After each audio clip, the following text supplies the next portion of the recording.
Tidak berasa kita udah bulan Desember saudara, dan hari ini izinkan saya untuk men-share tentang A Little Peace saudara. Sebuah cerita yang bagian cerita awal dari sebuah perjalanan Tuhan kita. Awal dari benar-benar awal, di mana ini merupakan sebuah tradisi untuk kita menceritakan kembali kisah Yesus saudara. Kita baca di Lukas 2 saudara. Pada waktu itu, Kaisar Agustus mengeluarkan suatu perintah, menyuruh mendaftarkan semua orang di seluruh dunia. Inilah pendaftaran yang pertama kali diadakan sewaktu Quirinius menjadi wali negeri di Syria. Maka pergilah semua orang mendaftarkan diri, masing-masing di kotanya sendiri. Demikian juga Yusuf pergi dari kota Nazaret di Galilea ke Yudea, ke kota Daud yang bernama Bethlehem, karena ia berasal dari keluarga dan keturunan Daud, supaya didaftarkan bersama-sama dengan Maria, tunangannya yang sedang mengandung. Ketika mereka di situ, tibalah waktunya bagi Maria untuk bersalin, dan ia melahirkan seorang anak laki-laki, anaknya yang sulung. Lalu dibungkusnya dengan lampin dan dibaringkannya di dalam palungan, karena tidak ada tempat bagi mereka di rumah penginapan. Sebelum kita lebih lanjut saudara, izinkan saya untuk menceritakan keadaan dunia pada saat sebelum Yesus dilahirkan. Pada saat itu dunia sedang mengalami perang. Sesaat sebelum Yesus lahir, Roma sendiri sedang mengalami perang saudara. Hingga Kaisar Agustus, nama yang tadi kita baca, Kaisar yang kita baca tadi di awal ayat, berhasil memenangkan perang dan membuat Roma menjadi sebuah kekaisaran, menjadi sebuah empire. Di mana Kaisar Agustus adalah seorang pemimpinnya.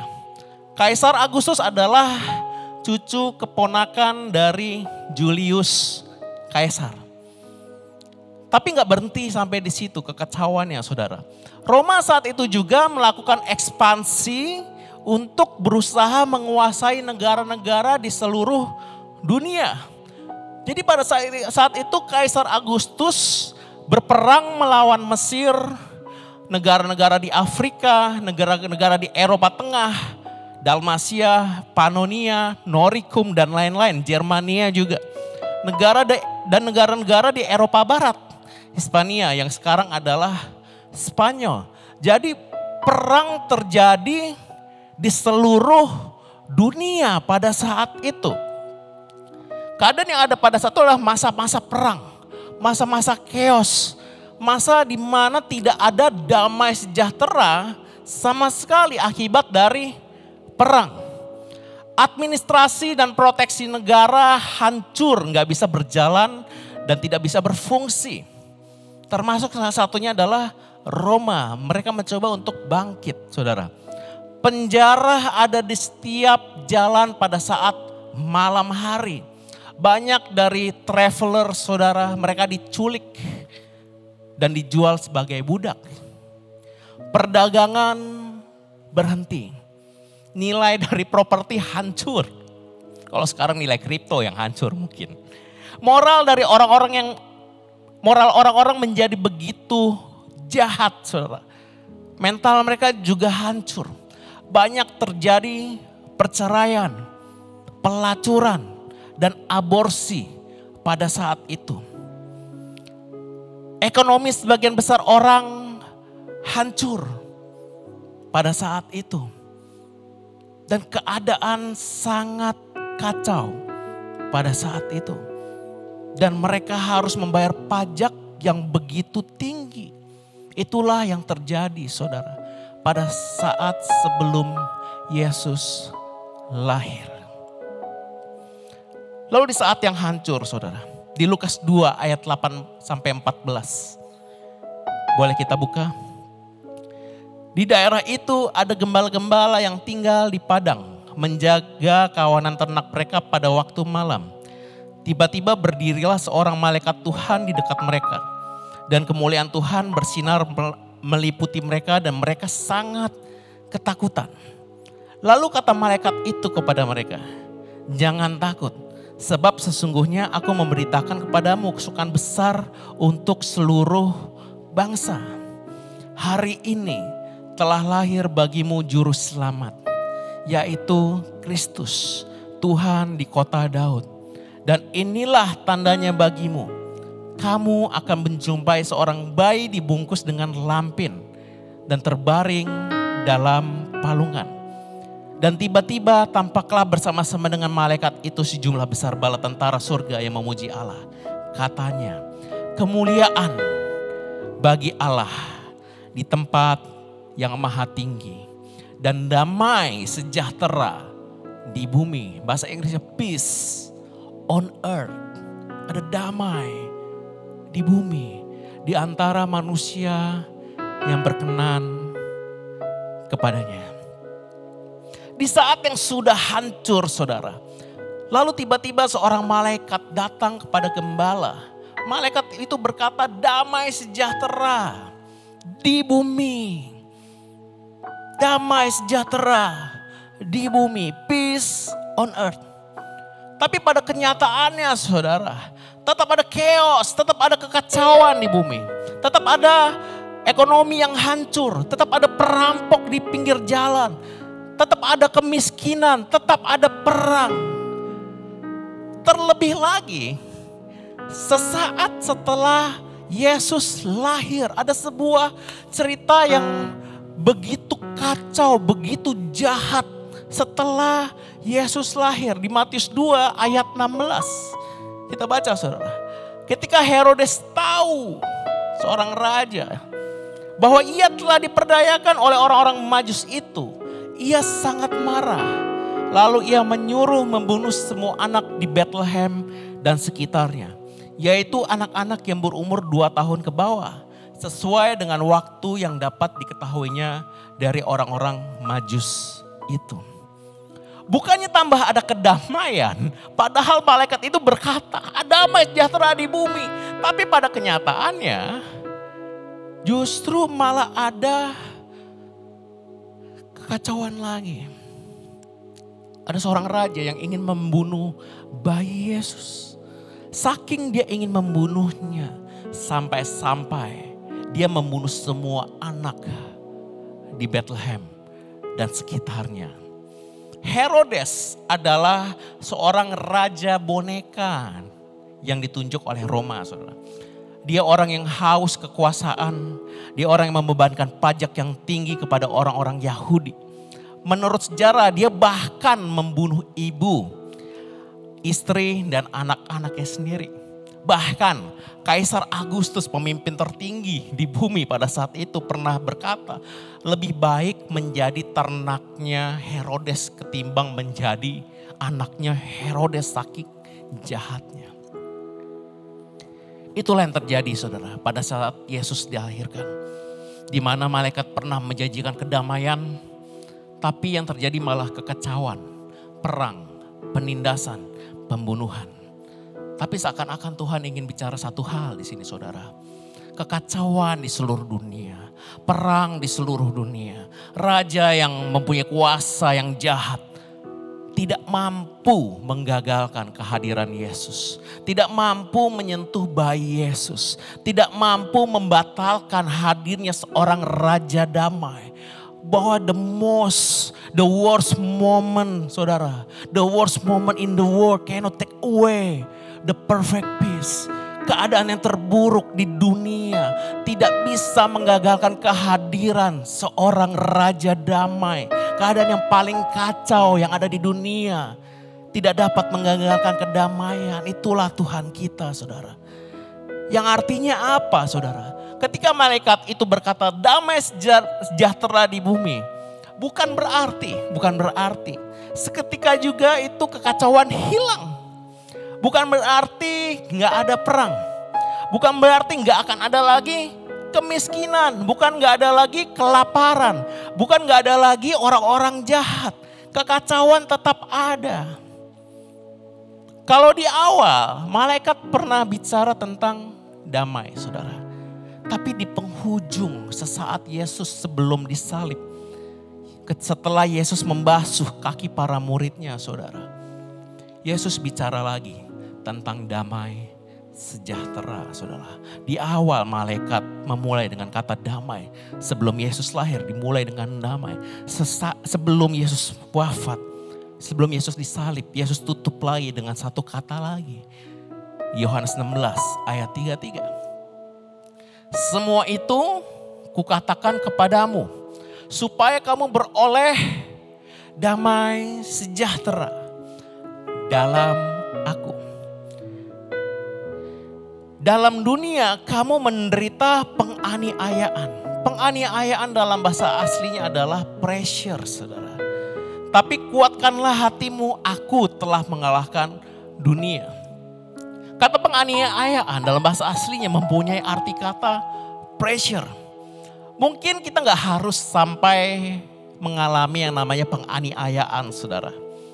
Tapi pastinya, saudara, pastinya semua daripada kita di tempat ini, siapapun itu, siapapun saudara yang nonton YouTube hari ini, kita semua punya namanya pressure, saudara. Kita semua punya namanya beban, tekanan.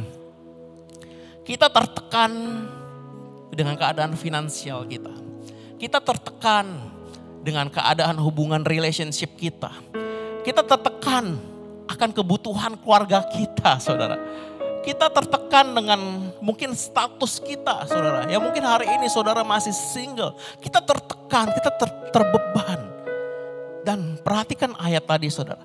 Yesus mengatakan dengan jelas. Boleh ditampilkan ayat yang tadi. Yohanes 16 ayat 33. Kamu akan mengalami pressure. Kamu akan mengalami penganiayaan. So one thing, saudara, yang satu fakta yang perlu kita tahu, saudara. Bahwa Tuhan menjanjikan damai. Bukan tidak adanya tekanan. God promises peace. Not the absence of pressure, saudara. Pressure akan tetap ada. Perang akan tetap ada. Kita mempunyai beban untuk kita menanggung finansial keluarga kita. Akan tetap ada, saudara. Saya boleh panggilkan Vanuel dan Yosi untuk boleh bantu saya dalam simulasi. Saya akan melakukan simulasi, saudara. Are you ready, Vanuel?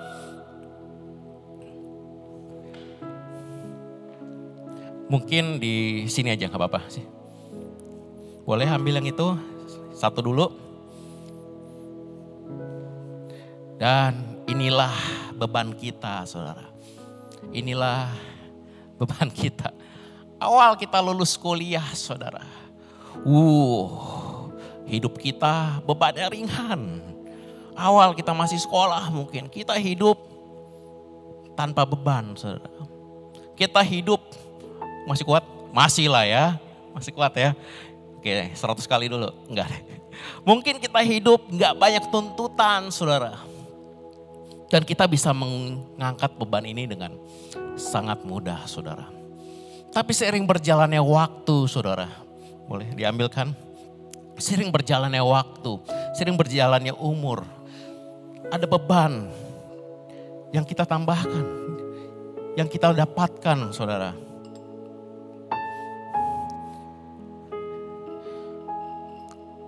Ada kebutuhan yang harus kita tanggung.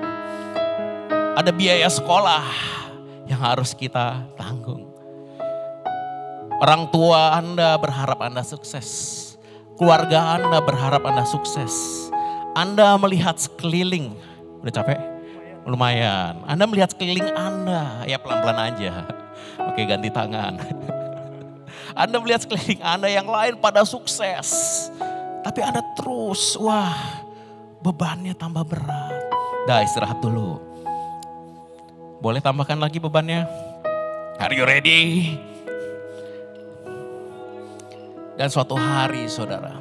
Dan suatu hari. Mungkin saudara menikah, saudara. Terus ada biaya anak. Yang punya anak tahu sekarang uang sekolah minimal berapa saudara. Terutama yang tinggal di daerah BSD Gading Serpong saudara. Itu harga sekolah sudah sangat berat sekali bagi saya. Terus di dalam bisnis saudara. Mungkin hari ini bisnis saudara bertambah. Bisnis saudara mungkin lebih besar lagi. Tapi bebannya juga makin berat saudara. Oke, bisa sendiri? Oke, 2 tangan. Oke, gak apa-apa. Jangan diangkat dulu, ditahan dulu aja. Saudara pikir ketika uang saudara bertambah, bebannya akan hilang. Tapi bebannya masih ada dan makin lama makin berat. Saudara ingin lepas dari beban ini. Saudara ingin hidup damai, saudara. Saudara ingin mempunyai the moment of peace. Saudara ingin mempunyai kedamaian, saudara. Dan saudara melepaskan beban ini, boleh ditaruh. Saudara melepaskan bebannya. Aku ingin lepas dari beban ini. Boleh balik dulu, nanti balik lagi ke sini, hati-hati. Saudara ingin lepas dari beban ini. Saudara ingin mendapatkan damai, saudara. Mungkin kita lari, saudara, dari beban ini dan kita lari ke narkoba. Kita lari ke seks bebas. Atau hal-hal negatif lainnya. Atau mungkin kita gak lari ke hal-hal yang negatif. Mungkin saudara berharap liburan, wah ke Bali sebulan. Membuat saudara mempunyai the moment of peace. Atau mungkin saudara pindah kota. Atau bahkan pindah negara. Berharap saudara gak menanggung bebannya lagi saudara. I want to have peace. Aku ingin mempunyai the moment of peace. Dan saudara taruh beban ini. Saudara taruh. Definisi dunia. Peace adalah freedom from disturbance. Quiet and tranquility. Tranquility. Meditasi saudara. Di Bali. Enak banget 2 minggu gak mikirin kerjaan. The moment of peace. Saudara bisa dapatkan. Tapi kabar buruknya itu hanya temporary peace. It's only a temporary escape saudara. Makanya mungkin ada orang-orang yang larinya ke narkoba. Larinya ke seks bebas. Karena dia ingin melepas. Damai. Aku lepas dari bebanku. But one day, satu hari saudara sadar. Saudara harus balik lagi. Ngangkat beban lagi. Dan saudara mungkin gak kuat. Saudara ujung-ujungnya kita lelah. Kita depresi. Mungkin saudara mempunyai sakit penyakit. Saudara harus menanggung beban ini. Tapi saudara gak tahu penyakit ini bisa sembuh atau enggak. Dan saudara depresi. Kita gak tahu lagi mesti apa. Saya ingin katakan ada satu kebenaran saudara. Di Yohanes 16 ayat 33. Ayat yang tadi kalau kita perhatikan. Semuanya itu kukatakan kepadamu supaya kamu beroleh damai sejahtera dalam aku. Dalam aku. Listen to this saudara. You are not supposed to have a moment of peace. You are supposed to live in peace saudara. Saudara seharusnya saudara mata kita tidak tertuju supaya kita mempunyai the moment of peace saudara. Tapi mata kita tertuju supaya kita hidup dalam damai sejahtera. Di dalam aku, di dalam Yesus. A moment of peace sifatnya sementara saudara. Sifatnya sementara. Tapi banyak daripada kita menginginkan kita lepas dari beban ini. Banyak dari kita ingin lari. Tapi Tuhan gak mau kamu lari saudara. Tuhan gak mau kita lari. Karena Tuhan gak mau cuma memberikan the moment of peace. Tuhan mau memberikan kita the true peace saudara. Di Yohanes 14 ayat 27. This is the peace. This is the peace. Yohanes 14 ayat 27 boleh tampilkan. Damai sejahtera ku tinggalkan bagimu. Damai sejahtera ku berikan kepadamu. Dan apa yang ku berikan tidak seperti yang diberikan oleh dunia kepadamu. Janganlah gelisah dan gentar hatimu. Ada dua subjek saudara di sini. Pertama, Yesus, ku tinggalkan bagimu. Subjek kedua adalah dunia, saudara.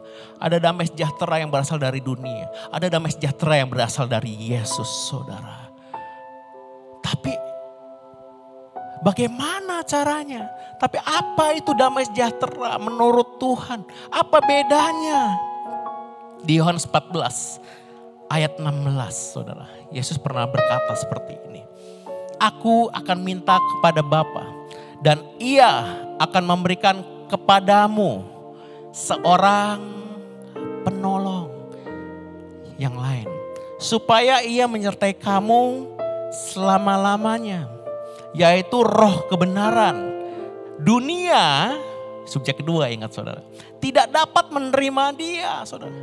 Sebab dunia gak melihat dia dan dia tidak mengenal dia.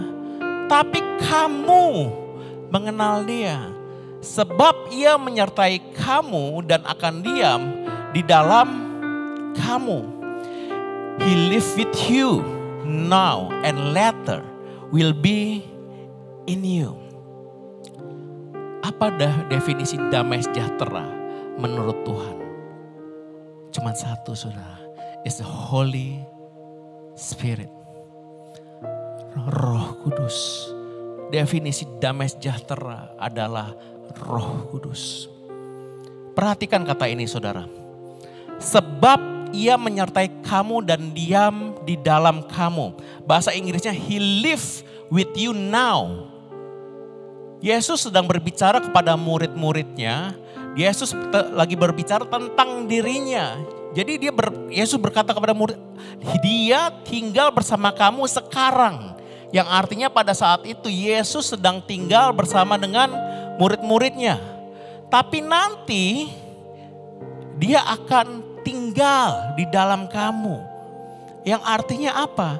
Yang artinya adalah Yesus, Roh Kudus adalah Yesus dalam rupa lain yang akan tinggal di dalam diri murid-murid dan kita. Saudara. The Holy Spirit is the living God, the real God that live in us, saudara. Lalu di Yohanes 14 ayat 16. Aku akan minta kepada Bapa dan Ia akan memberikan kepadamu seorang penolong.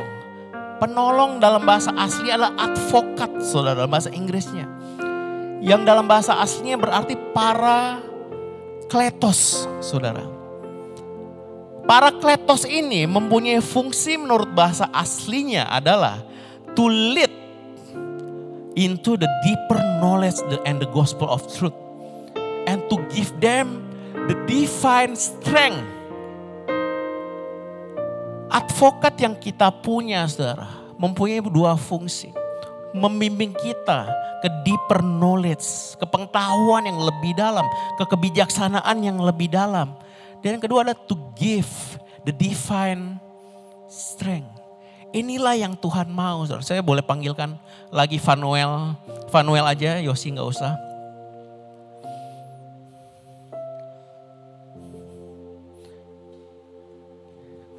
Are you ready? Tuhan gak mau kamu tinggalkan beban ini saudara. Mungkin hari ini kamu merasa berat. Kamu gak bisa mengangkat. Kamu kepayahan. That's why ketika saudara merasa beban saudara terlalu banyak saudara. Seek the Holy Spirit. He will help you. Bebannya masih ada kau pikul. Tapi kali ini ada divine strength. Kekuatan yang dari surga. Yang akan membantu engkau saudara. So kalau tadi saudara sendiri. He live in you. Dia tinggal bersama di dalam engkau. Oh berat juga ya? Iya berat juga. He live in you. Makanya ada ayat saudara. Through Christ I can do all things. Makanya ada ayat lagi. Pikulah kuk yang kupasang itu ringan, bebannya jadi ringan saudara. Makanya ada ayat lagi di dalam aku, kamu gak bisa berbuah.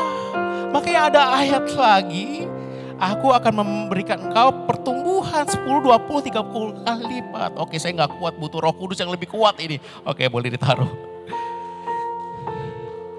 Bebannya masih ada saudara, bebannya masih ada. What if saudara, what if? If peace doesn't require the best moment.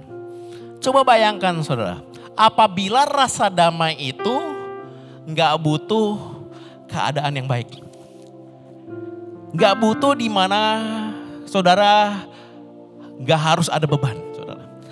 Bayangkan kalau damai sejahtera itu gak butuh momen di mana finansialmu oke-oke aja.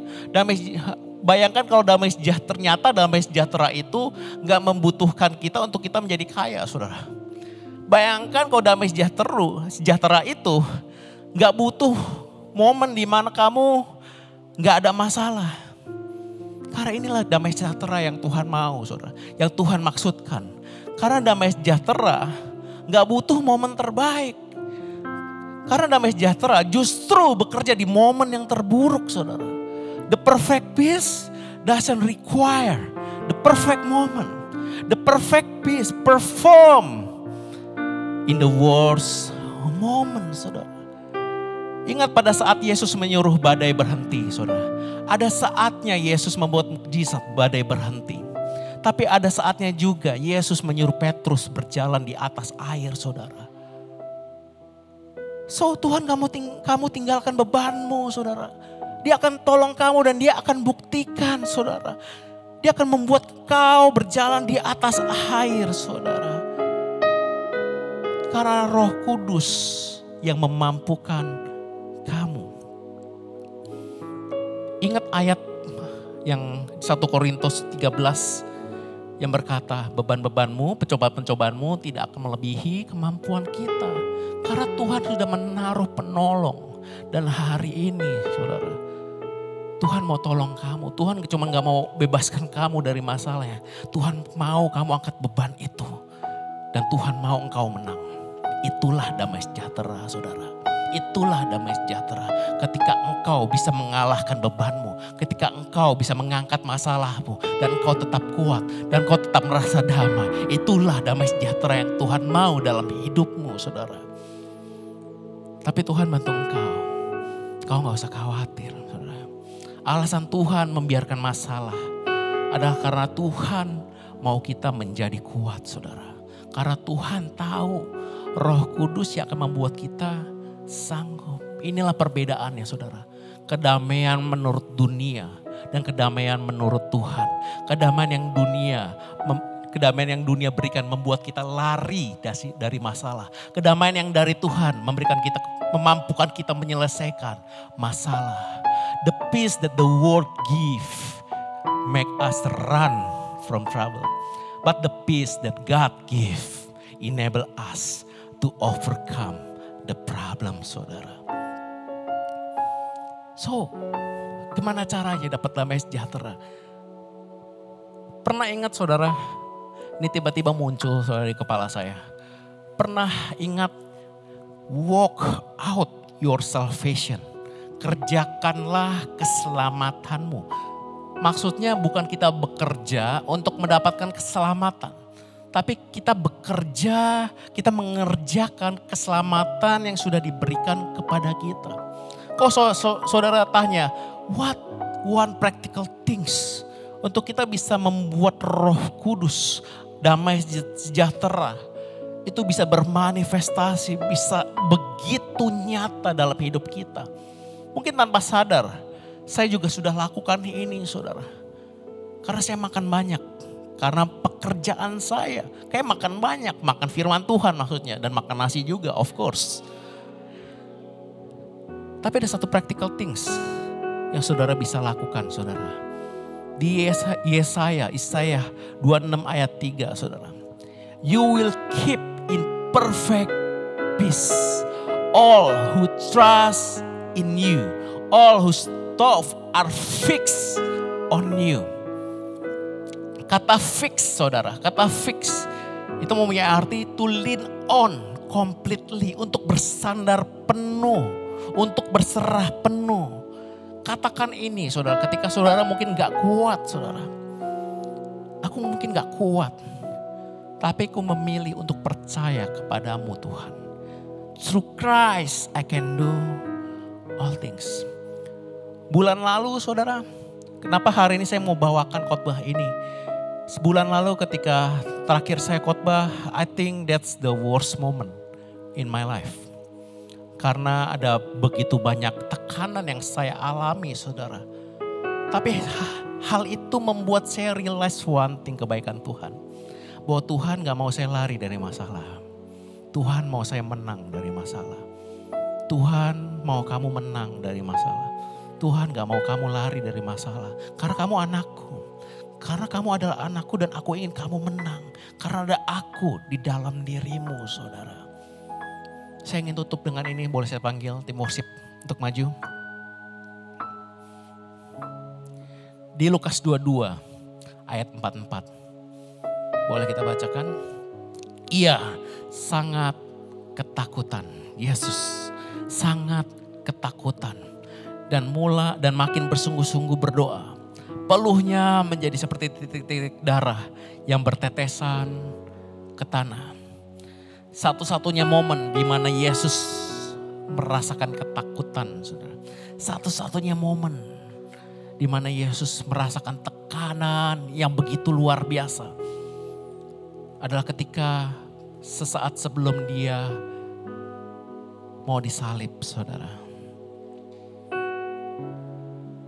Agoni, ketakutan hanya ditemukan satu kali di dalam Alkitab yang mempunyai arti mental and emotion struggle.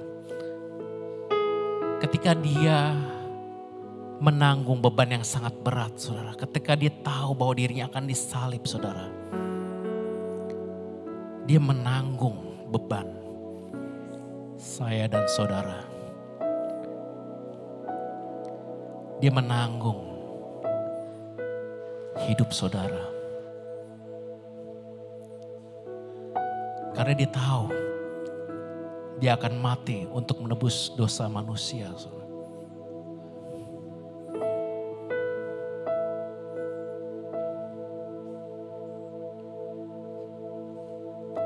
Dan dia menangis dan dia berkeringat darah.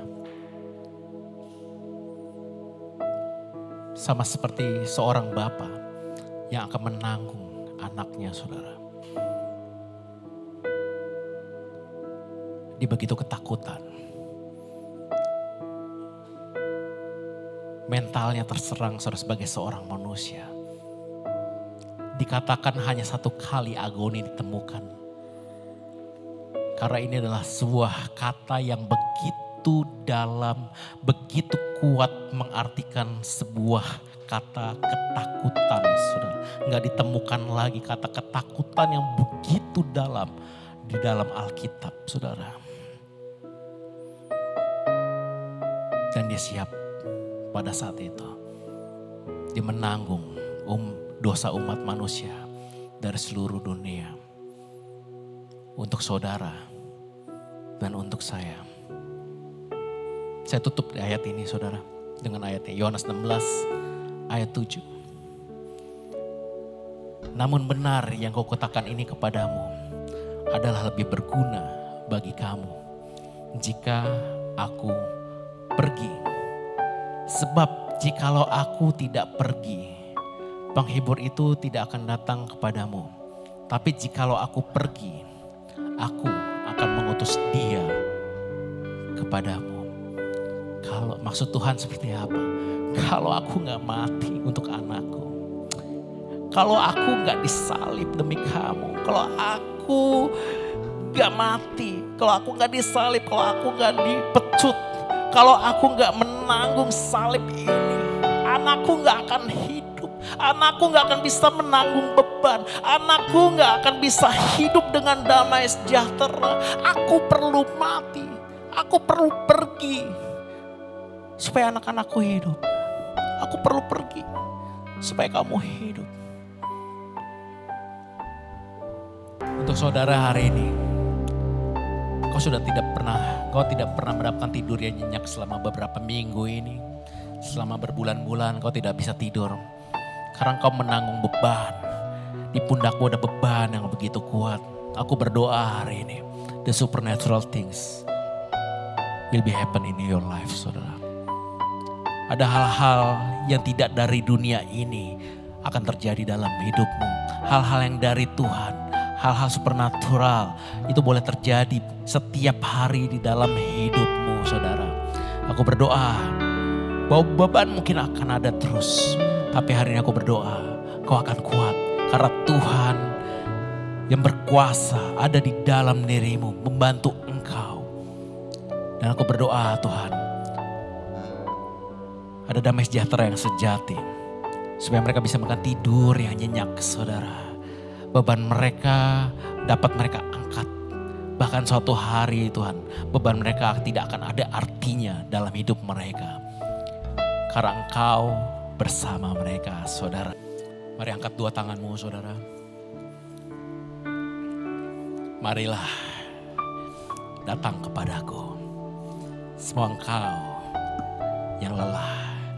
Setiap daripada engkau yang terbeban berat. Come. Aku akan bersamamu. Dan aku berdoa Tuhan. This blessing.